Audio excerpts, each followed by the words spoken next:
Bill Ritter.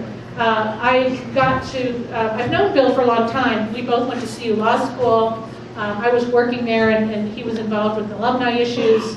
Obviously the district attorney in Denver has been a community servant for a long, long time. And I was majority leader in the State House when he was elected governor. And we had a really, really great time. I got to only do that with him for 2 years, which I do regret. I wish I could have done that longer. I was term limited. But then even having some more fun, I got to work for him as his climate change advisor and ultimately deputy chief of staff. And within that period when he was governor, we changed the landscape in Colorado. At his direction, and what's now called nationally known as the new energy economy. This is a man that had a vision. He came in and made it happen. And unfortunately, we don't see that too much in politics. He was willing to do what it took to make the agenda that he saw happen. And one of his big colleagues in this is Tom Plant, who is right here. Tom ran the governor's energy office, which was nationally renowned for its policies that they mounted and implemented. And now he's working with Governor Ritter again at the Center for the New Energy Economy. So I know he can stick around. Unfortunately, I think Bill has to leave fairly quickly after this, but we'll have time for questions and answers of the governor upon conclusion of remarks. And let's give a warm welcome to Governor Bill.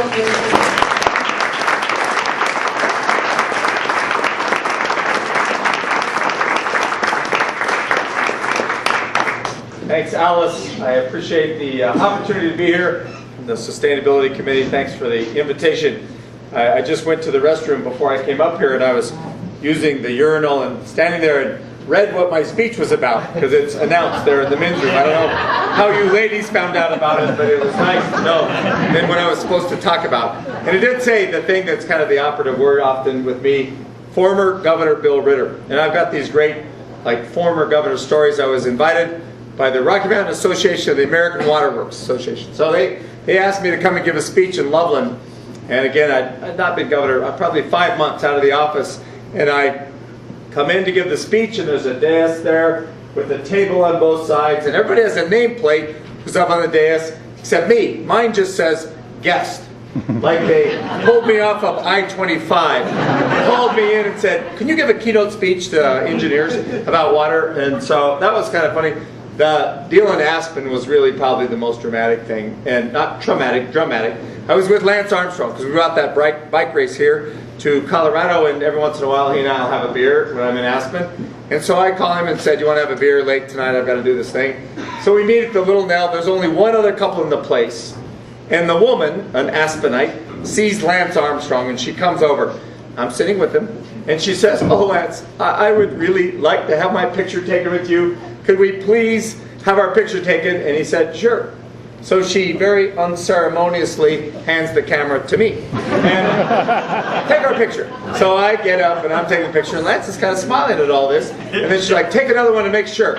So I was like, okay, I'll do that. So I take a second picture, and Lance is really laughing now, and he says, you know, the former governor of Colorado just took our picture, and just as unceremoniously she grabbed the camera back and said, thanks. So I kind of know my place, right? And we're going to talk about sustainability tonight, but what we're going to talk about is sort of the relationship between energy policy and sustainability. And I tell this story, energy policy can get kind of wonkish. It's different than, people expect from people who are politicians, but it really is pretty substantive.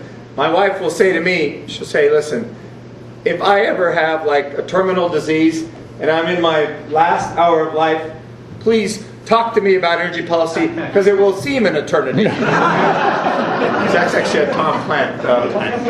I want to recognize Alice and Tom really as people who help me think in a very serious way about energy policy.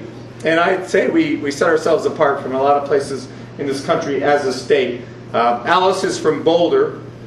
Tom is from Netherlands, and the way I describe Netherlands, it's the place where people from Boulder think people are crazy, right? So we were like socialists in charge of energy policy. Is kind of how and really, what it was, we were building a whole sort of way of thinking about energy policy around the broad issue of sustainability and the sub part that energy issues play in it.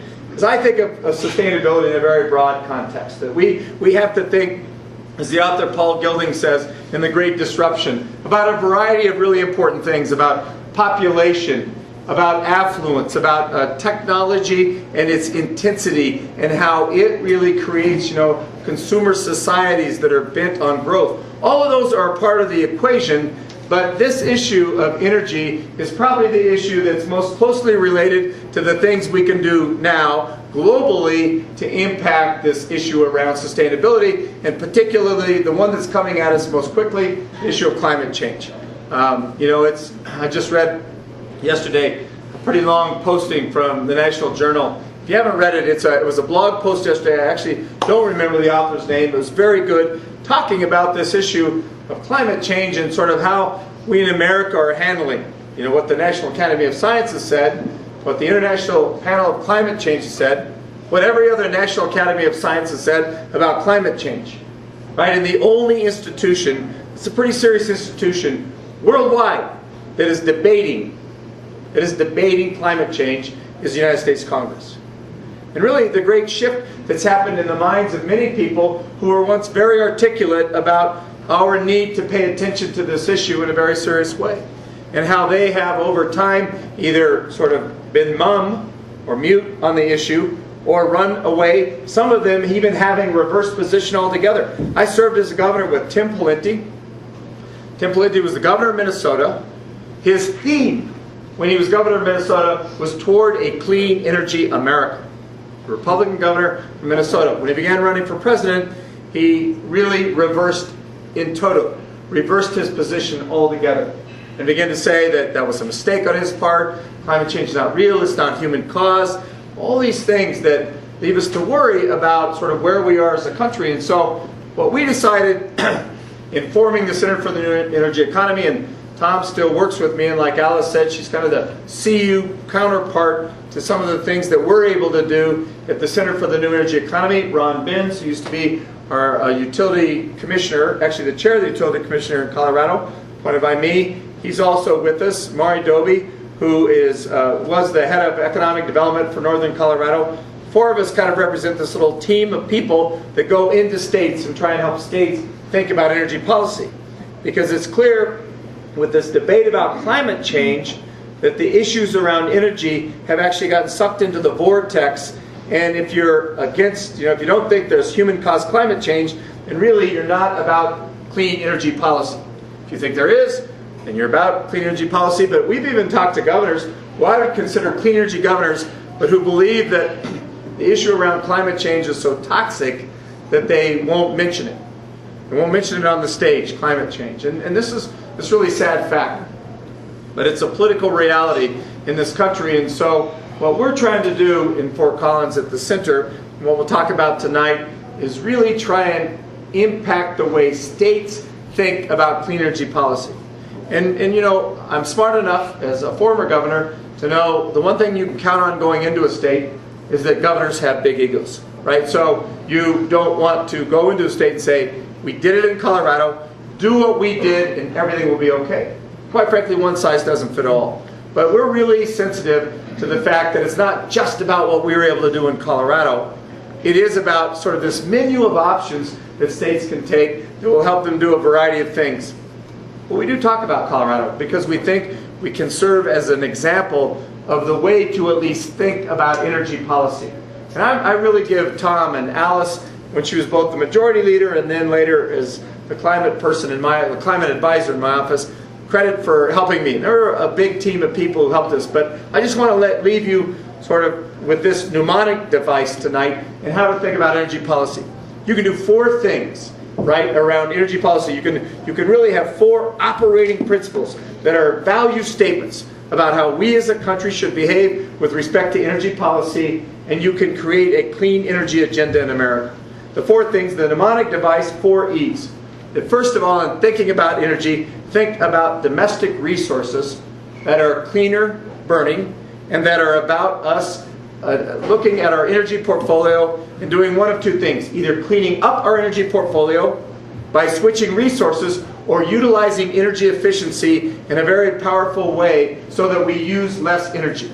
And there's just this fantastic technology, so much work being done in northern Colorado, not just northern Colorado, but across the state. But we in northern Colorado and Colorado State University, CU, Colorado School of Mines, a variety of really important big companies who have come to understand the power of energy efficiency, the power of smart grid, the power of managing grids, all those things as a part of thinking about how we change our vision on energy to produce and consume less, that in turn helps us to clean up the emissions. So that's part of it. One part of it's domestic, the other part of it's using less. The second part of it is just cleaner. So the first E is energy, the second E that's tied back to that is the environment. That we really believe that we could have an energy policy where we could produce domestically or use energy efficiency measures, and we could do it in a way that would really answer many challenges that we had respecting the emissions from coal-fired furnaces, from different ways of producing energy that were really harming us. Now, what we think is important in this conversation, because we are still in this little debate around climate change, we think it's important to point out the public health benefits of transitioning to a cleaner energy portfolio, even apart from what you can solve respecting climate change. There's so much about energy where we have really not paid close enough attention, or when we have, we've done better, but we lapse. I was with Lisa Jackson, the administrator of the EPA, and we were able to sort of talk about the things that we've done around House Bill 1365 and around our 30% renewable energy standard. Lisa Jackson told me, she's heading up the EPA. She's one of the most beleaguered people in all of Washington, D.C., because Congress, the House, not Congress, not the Senate, the House has taken 160 votes this year alone to somehow diminish the EPA's authority, the regulatory authority. And so we're sitting there saying, listen, we think you can, this is a place where you can get a lot done by focusing on domestic energy and energy efficiency, that you can answer environmental benefits or environmental challenges by looking at the benefits of a clean energy policy that utilizes domestic energy or energy efficiency, that thirdly, there is economic development that can be occasioned by a clean energy agenda. You can actually grow the sector. There's all sorts of ways we have in Colorado of proving that out. Over a 4-year period, I signed 57 different clean energy bills. 57. And we had people saying, this is a job killer, this is awful, blah, blah. The only private sector industry that grew during that 4-year period is the clean tech, clean energy sector. There was just a published report about 2 weeks ago that said Colorado had become number one in the nation for per capita jobs in the solar industries. Number 2 overall. So volume-wise, number 2 in Colorado, we're 5.5 million people. And I mean, California's first with 30-some million people. So it's not a surprise we'd be second to California, but to be second ahead of a lot of other states with much more significant population tells you the power of having a policy agenda that's about promoting clean energy. And so this is this place where we have all sorts of great examples, right? Vestas Wind Systems, the biggest turbine manufacturer in the country, manufacturing in Colorado. SMA, a German manufacturer of solar inverters. I think it's the first or second biggest manufacturer of solar inverters, manufacturing outside of Germany for the first time in Colorado. A variety of small companies, mid-sized companies, research and development companies. The arms of big, Siemens has a wind test center. You could just sort of click off all these good news stories, and they were about economic development that many of the naysayers said from the very beginning would not happen if you embarked on this clean energy agenda. The naysayers were all about debunking this around this being a job killer. And in fact, we proved the opposite case. The narrative is a good one, and you can look at this, you can study it 9 ways from Sunday. We come out to the same place, which is this was a healthy thing for the Colorado economy, even in the worst recession since the Great Depression. So we got 3 of the 4 E's. So it's energy, it's the environment, it's economic development, and the 4th is a really important one. And as Tom and I travel the country and talk to governors and governors' offices, we were with Governor Quinn in Illinois. We spent about 2 hours with him, and he just vetoed a couple of bills, and he vetoed it around the question of what impact this clean energy bill that he vetoed, it's a coal to natural, a synthetic gas bill, what impact it would have on ratepayers. There just wasn't enough ratepayer protection in it for him. So the 4th E that we talk about that's an important one is equity. And we talked about this in the governor's office, that we need to protect ratepayers. There are a whole bunch of people in this state who are on fixed incomes. And if their energy bill doubled, that money would come away from something else. Really. They might not be able to buy groceries or maybe medicine or something else that's a part of their utilization of their fixed income. They don't have a great deal of disposable income. And so when thinking about energy policy, it was really important to understand we got to protect people who live at the margins. We have to protect lower income and middle income people. And again, we have the naysayers saying, you can't get here, you can't get to this place. Back when we passed the 10% renewable energy standard on the ballot, they said that. And they said it's just going to be way too expensive for poor people. And what we found is we got to a 10% renewable energy standard without impacting the ratepayers. We went to Xcel, who then supported our going to a 20% renewable energy standard, and we put in place a 2% rate cap because we knew that there would be places in that bill where Xcel Energy may actually have to charge another 2%. So if you have a $50 energy bill, then it's $51 that they can charge that extra $1 as the 2% part of their rate cap to get 20% renewable energy standard. And by the last year I was governor, we said you can go to 30%, you can still do it by 2020, and you can still do it with this 2% rate cap. And again, we had all the people saying, no, you can't. While I was governor, when I started, we were about 19% below the average cost of energy in the country. Colorado was. So we do this massive clean energy agenda over a 4-year period, and we wind up at the end of that 22% below the rest of the country. So what's really important about this is that policy matters, and being able to make the case and provide a narrative and have sort of the will to look at your naysayers, look at your opponents and say, no, we're going to do this. We'll put in place protections for those things that are of concern to you. You tell me it's going to impact ratepayers, we'll put in a rate cap, and we'll see how we get this done with the utility doing it. We'll do everything we can to make sure that this is cleaner energy, that we're focused on energy efficiency, but we're not going to build this out on the backs of taxpayers, and we're not going to do it in a way that's going to kill jobs. We're going to make it good for the Colorado economy. And it's not like we were, prophets at the time. We just had a passion about this because of its relationship back to the health of our community, but the health of the globe. So we did all of those things that related to sort of renewable energy. We did a variety of important things related to energy efficiency. And then in the last year, we also made a switch from coal to natural gas. We wrote legislation that said we want to take down a gigawatt of power. That we want to turn it from coal to natural gas. And we wanted to reduce nitrogen oxide by 70%. That was the index we used for House Bill 1365, which we called our Clean Air, Clean Jobs Act. And really, the preference was for natural gas. When the Public Utilities Commission got that bill, then they went through commission hearings. Really, for the first time in America, coal companies were faced with legislation that required a transition. It wasn't just about least cost resource. It said to the Public Utility Commission, you must do this. And we were helped by the fact that natural gas prices were A, low, and secondly, had been stable for some significant amount of time. And we gave the ability to the utility for the first time to have long-term contracting be a part of their relationship with natural gas. So Xcel Energy, again, actually supported the bill. And it was hard to tell sometimes that they were supportive of the bill during the commission hearing, but that's the life we live. I mean, they're a utility. They're in a contested hearing. They're trying to look out for the best interest of their ratepayers. But we kept pushing the case because we believe that Xcel actually wanted this. And I'll tell you, to my dying day, Xcel Energy, the CEO, Dick Kelly, I think, was one of the most enlightened people in the CEO world. There are people that disagree with me, people who are my really good friends who might disagree with that, but I've traveled this country. And I'm not sure there's another person in America who is running a major utility who was as comfortable having the transitions that we put in place happen to his utility. Yes, they wanted me to tell them. They wanted us to say, this is what we're going to do. But I think that I have such great regard for Dick Kelly because of what we were able to do. And it's not like that. I've told this story before.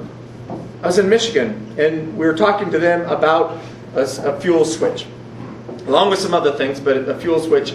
Not a young guy. He happened to be a 27-year-old legislator. He was elected as part of sort of the Tea Party group that came in 2010. And he said to me, you know, I don't believe in mandates. Everything you did, a renewable energy standard, your House Bill 1365, those were government mandates. I said, this is a regulated industry.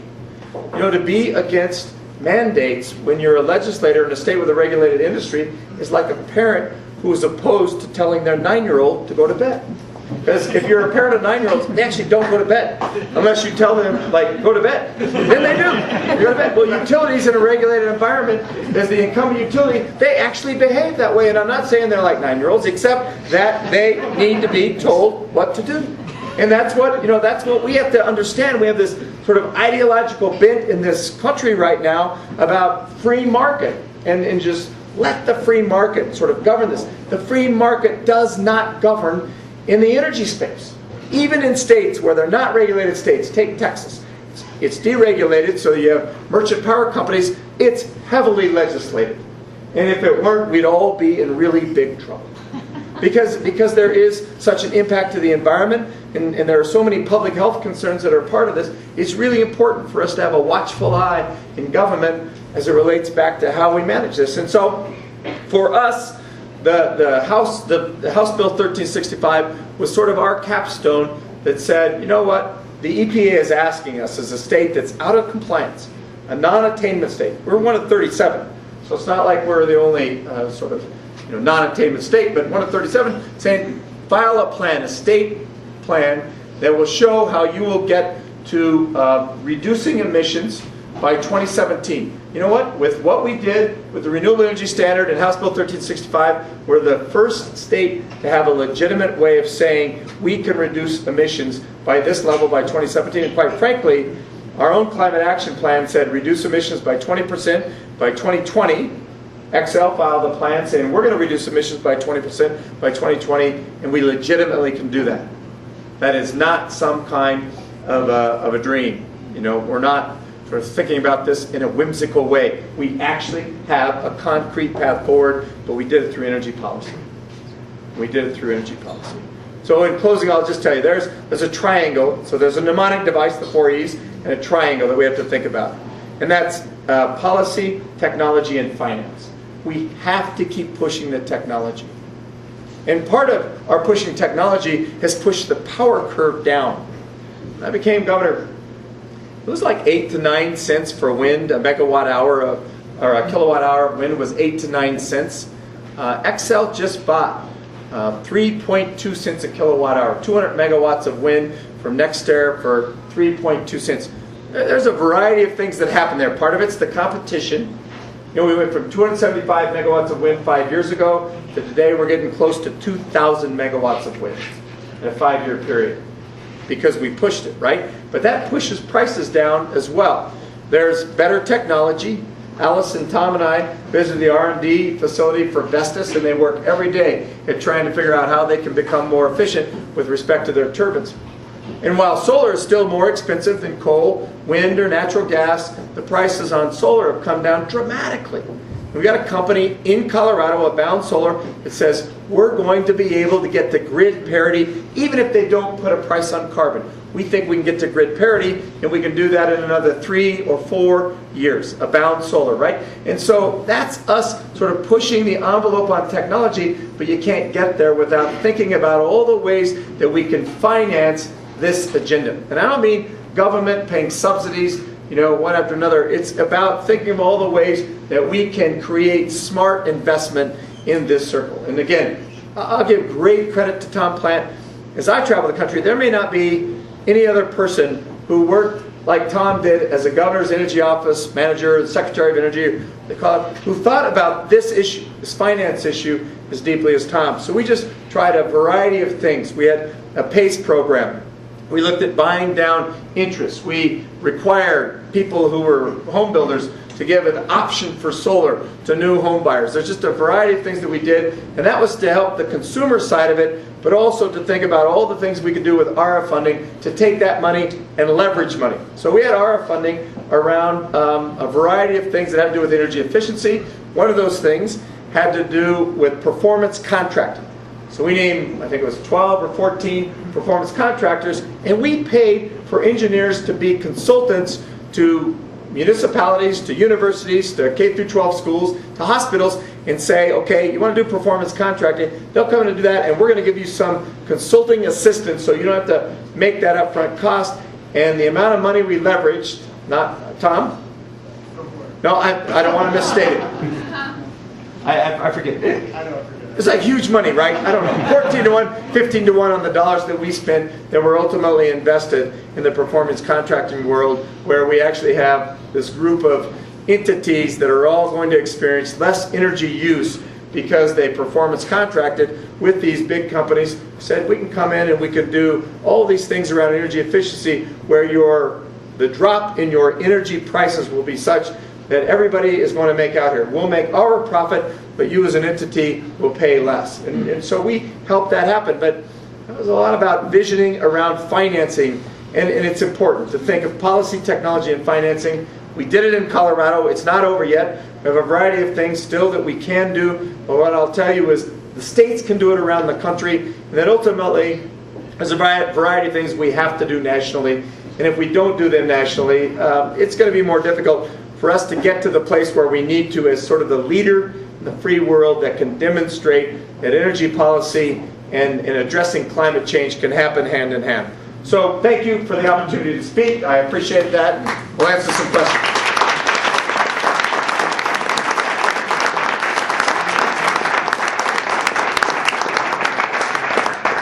Thank you so much. Can you imagine staffing him? He knows everything. It was really hard to look like you knew more than him on anything. So I'm going to just help moderate this. What do you need to work on? I don't know. Just okay, all right. 15 minutes or so. What do you see as the lowest hanging fruit in the efficiency? You mentioned that efficiency was one of the what, 4 or 5 E's? Yeah.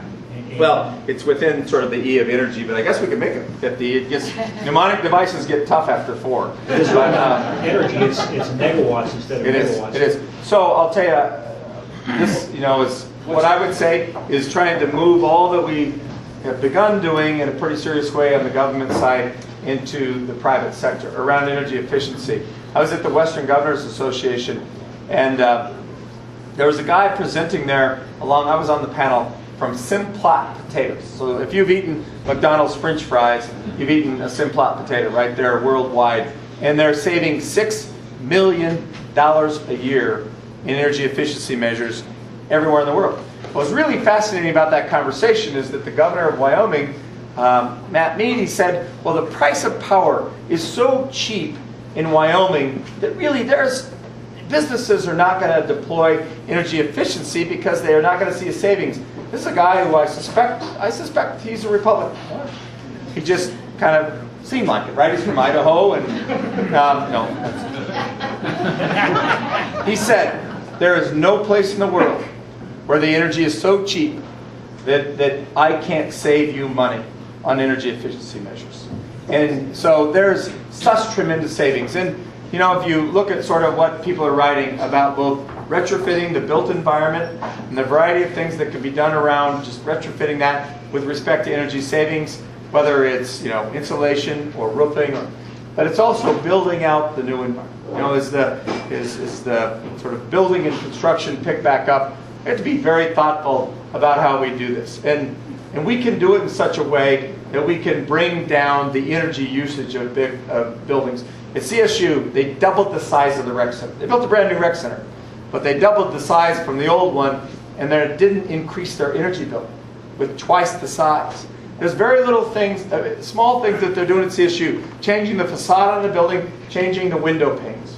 And not a great deal of expense, but a great deal of savings that come with it. And some things that we did for the Governor's Energy Office, which college campuses, low flow shower heads, which you should never say if you've had a beer. It's hard to say low flow shower heads if you've had a beer. But anyway, we like spent $46,000 on a demonstration project at CSU with low flow shower heads, and the savings was really automatic. Within a year, we had saved that amount of money in water savings. And so there's just really low-hanging fruit, and I think that a lot of people in governmental sectors at the municipal and at the state level are thinking about this, but we need to move that into the private sector in a very serious way.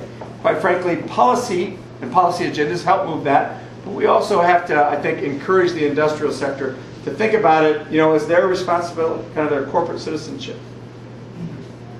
Yes, sir. Yes, I was curious if, in your planning, if you had done any talk about behavioral change?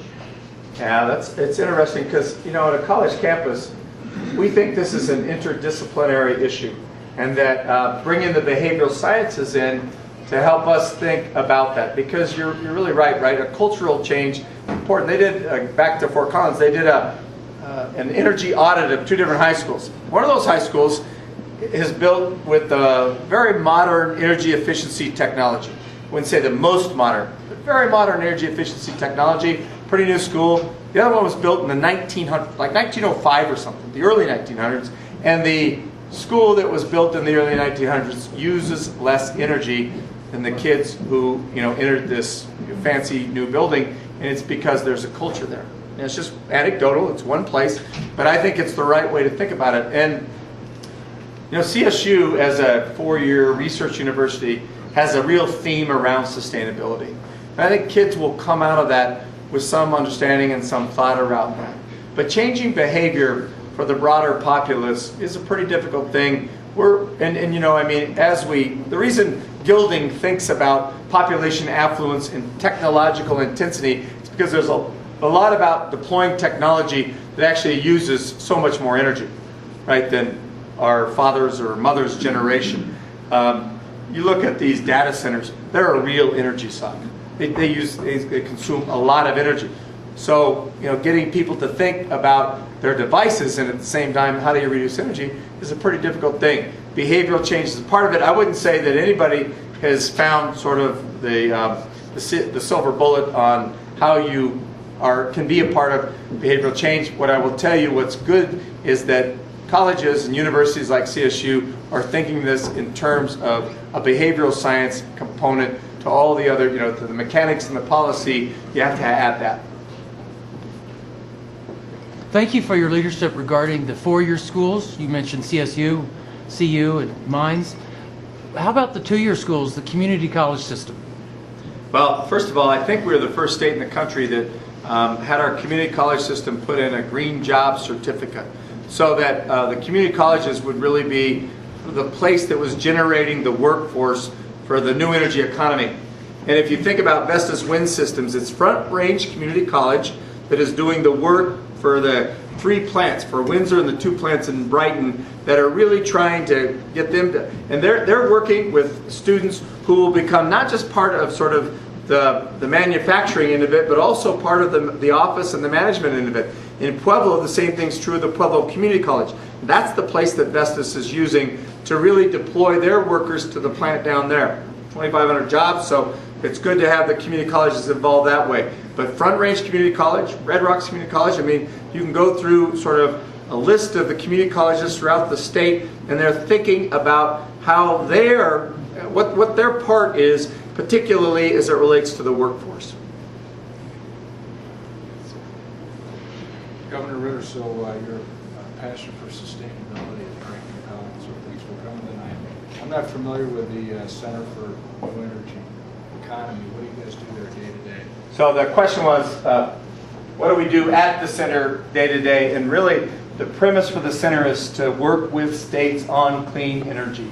And so I think, and part of it, I speak a lot around the country, but we also are trying to work with governor's offices, with legislators, with the utility commissioners. And I think in September and October, I was in Kentucky, in Arizona, in Texas, in California twice, in Wyoming, in Washington, D.C., in Illinois, in Michigan, and I'm probably missing a state if that's not 10, but it was like 10 states in about a 6 or 7 week period. In Michigan, I was with legislators, with the utility commissioner, with their environmental community, talking about sort of the things that are specific to Michigan, where they could move a clean energy agenda. The governor's writing an energy bill there now. We'll see how much influence or impact we had. In Kentucky, the governor just got re-elected. He's term limited. He's a clean energy guy. It's a tough state, Kentucky. They're actually, coal Democrats, coal Republicans. And so moving a clean energy agenda, there's going to be sort of an interesting fight, political fight on his hands, but there's some interest there. Tom and I had a little time in Arkansas. It was fascinating to sort of watch what happened in Arkansas. They had a solar bill. It was small in comparison to what we were able to get done, but it was an important sort of first step. And the people who were sponsoring that bill, they believed that they had all the votes in committee they needed to get it out of the legislative committee. So they took a voice vote, and it won on voice vote. And so someone said, well, I want a standing vote, one of the members of the committee, which meant you had to raise your hand. 2 members of the committee absented themselves from the committee because they were afraid of being primaried by the coal industry.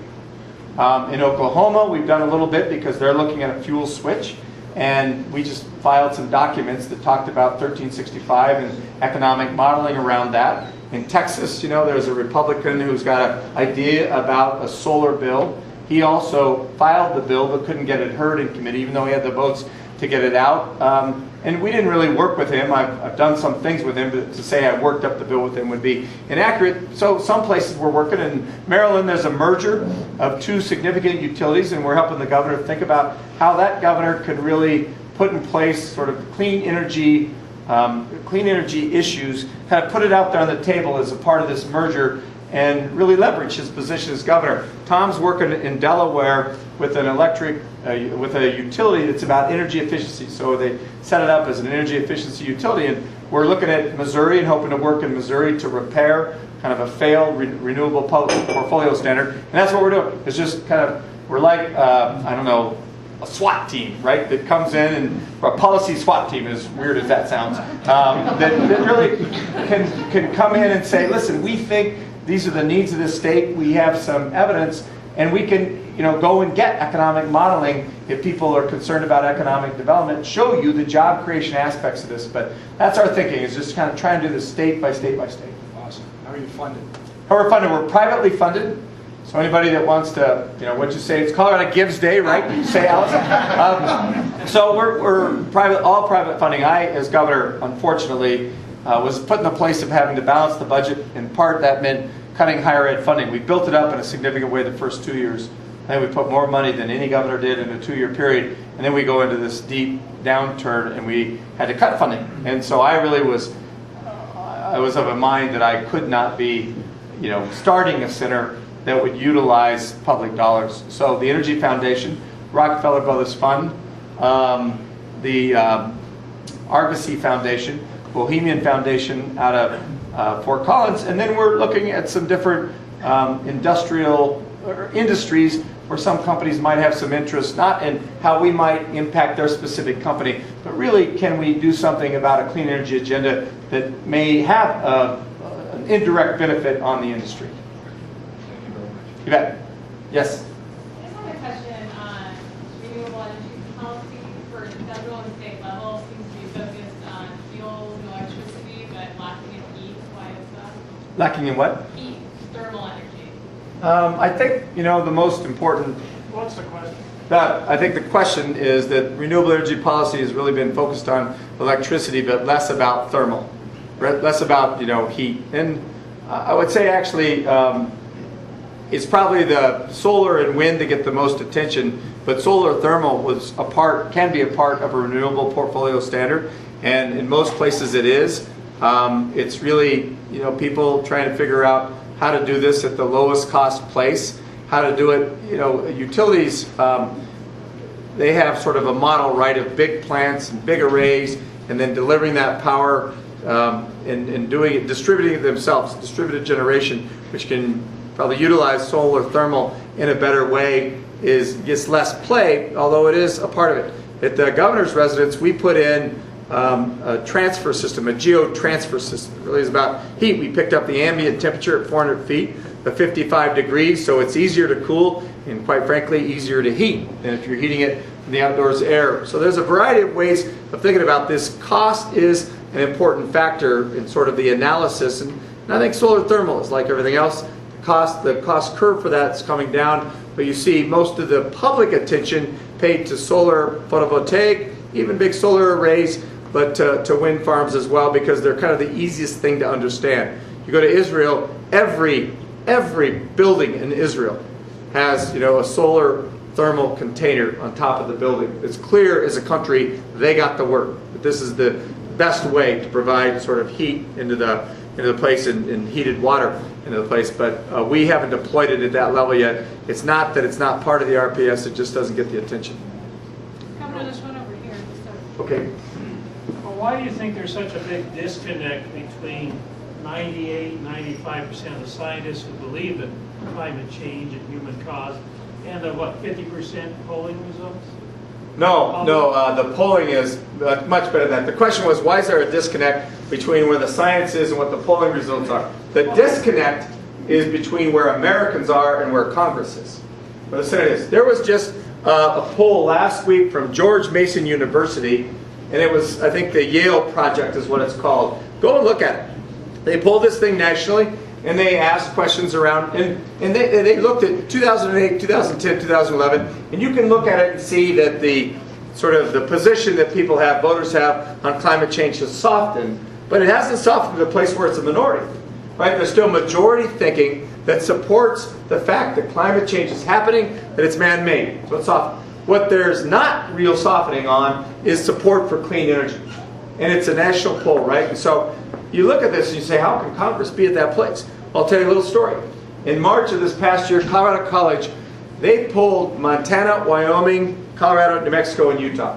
They polled 500 voters in each of the states except Colorado, where they oversampled to 700 voters because we're a larger population for the area. But then they broke it all down state by state, so you knew the state results anyway. They asked, first of all, what would you like to have happen to the grid? What's the next thing you'd like to have happen? In every state, including, these pretty significant extraction states like Wyoming, Montana, Utah, they said, we want clean energy.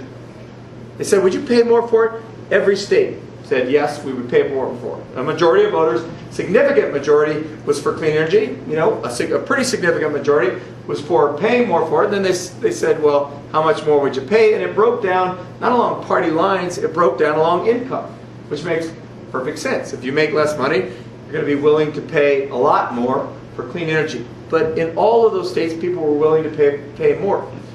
The next thing they said, just give us your sort of temperature. Let's take your temperature on energy.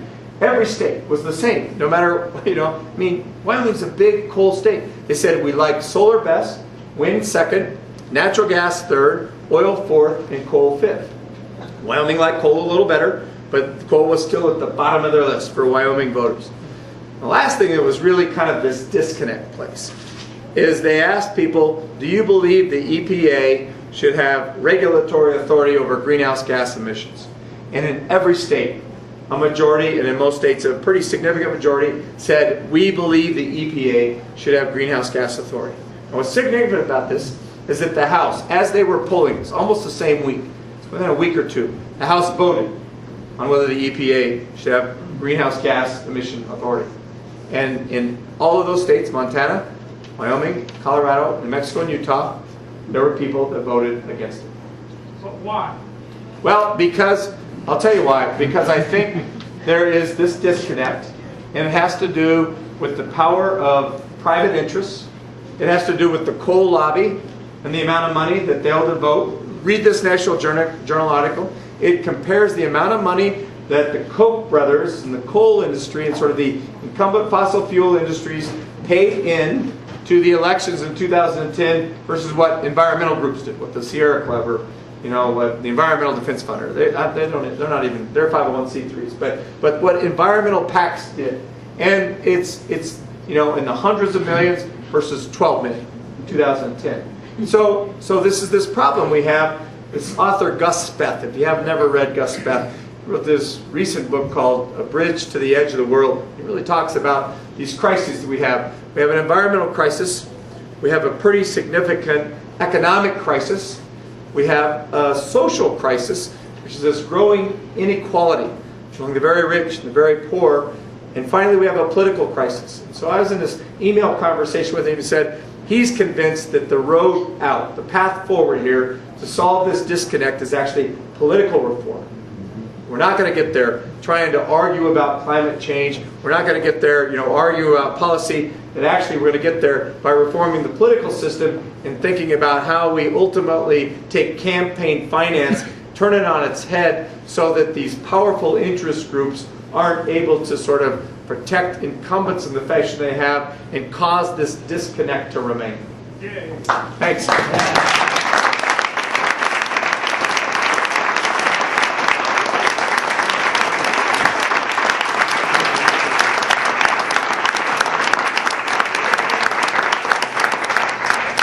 Before everybody goes, just a reminder, there's no sustainability series in January. We take January off, and we'll be announcing who's in February coming later, but stick around for networking.